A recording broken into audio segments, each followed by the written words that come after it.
یا اللہ یا رحمان یا رحیم یا کریم۔ دیکھو، علم دنیاوی ہو یا دینی ہو، انسان کو نفع دیتا ہے۔ فرق اتنا ہے کہ دنیاوی علم جو ہے وہ صرف دنیا میں کیا دیتا ہے؟ فائدہ دیتا ہے، اور دینی جو علم ہے وہ دنیا میں بھی انسان کو فائدہ دیتا ہے اور آخرت میں بھی انسان کو فائدہ دیتا ہے۔ لہٰذا انسان کو یہ چاہیے کہ علم حاصل کرے، علم سیکھے۔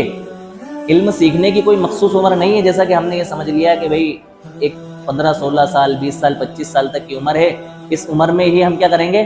علم سیکھیں گے، دین سیکھیں گے، اس کے بعد میں ہمیں سیکھنے کی ضرورت نہیں ہے۔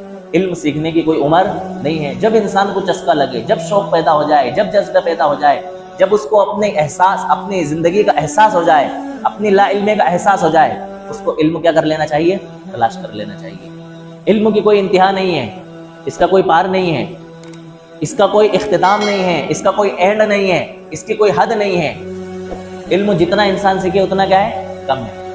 اور یہ ایسی دولت ہے جو کبھی لٹتی نہیں ہے، ضائع نہیں ہوتی ہے۔ جو آپ نے سیکھ لیا وہ آپ کے پاس محفوظ ہو گیا۔ اب اگر آپ نے کسی کو بتا دیا تو وہ آپ کے پاس سے کم اور ختم نہیں ہوگا۔ دولت جو ہے نا وہ کم ہو جاتی ہے، دولت لٹ جاتی ہے، دولت میں کمی آ جاتی ہے۔ آپ کے پاس 10 روپے ہوں، آپ کسی کو 5 روپے دے دیں تو آپ کے پاس 5 روپے کیا ہو گئے؟ کم ہو گئے۔ لیکن آپ کے پاس علم ہے، آپ کے پاس علم ہے کہ ایک مرتبہ سبحان اللہ پڑھنے پر اتنی نیکیاں ملتی ہیں، آپ نے کسی دوسرے کو بتا دیا، آپ کے علم میں کسی طرح کی کمی نہیں آئی، بلکہ آپ کی نیکیوں میں اضافہ ہو گیا کہ جتنی بار وہ آپ کے کہنے کی وجہ سے سبحان اللہ کہے گا، آپ کو بھی اتنی نیکیاں کیا ہوتی رہیں گی؟ ملتی رہیں گی۔ تو علم وہ دولت ہے جو کبھی لٹتی نہیں، خرچ کرنے سے کبھی گھٹتی نہیں، بلکہ یہ دولت کیا ہوتی ہے؟ بڑھتی ہے۔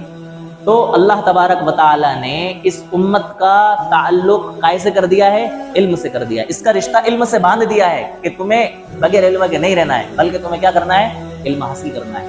تمہیں دنیاوی اعتبار سے بھی علم حاصل کر کے ترقی حاصل کرنا ہے، اور اخروی اعتبار سے بھی تمہیں ترقی حاصل کرنا ہے۔ لہٰذا ہمیں چاہیے کہ ہم ہر حال، ہر آن، ہر لمحے علم کے لیے کیا رہیں؟ کوشاں رہیں۔ علم کے لیے اپنے آپ کو متفکر کریں، علم کے لیے اپنے آپ کو جاگروک کریں۔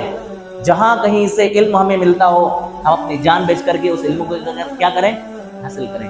لو جان بیچ کر بھی جو علم ہنر ملے، جہاں سے ملے، جس طرح ملے، جس قدر ملے، جتنا بھی علم ہمیں ہو جائے، مل جائے، اتنا علم ہمیں کیا کر لینا چاہیے؟ حاصل کر لینا چاہیے۔ ہم اپنے اکابر کی تاریخوں کو دیکھیں، بڑے بڑے سفر انہوں نے علم حاصل کرنے کے لیے کیے، دور دور کے سفر، بخارا، سمرقند، حجاز، اور نہ جانے دنیا میں جہاں کہیں کوئی بڑا عالم دین، کوفہ، بصرہ، یہ وہ مقام ہے جہاں علم دین کے بڑے بڑے علماء اور بڑے بڑے دانشوران اور بڑے بڑے فقہا، ائمہ، محدثین، مفسرین پیدا ہوئے ہیں۔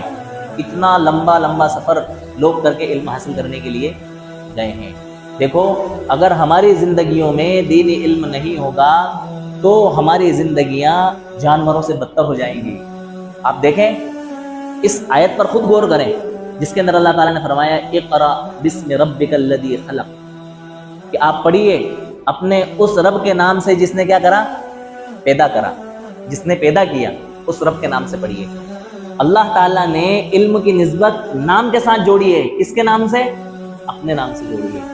پتہ یہ چلا کہ انسان کے لیے وہی علم نافع ہوگا اور وہی علم کارگر اور فائدہ مند ہوگا جس کا تعلق اللہ تبارک و تعالیٰ کے اسم کے ساتھ، اللہ تبارک و تعالیٰ کی ذات کے ساتھ ہوگا۔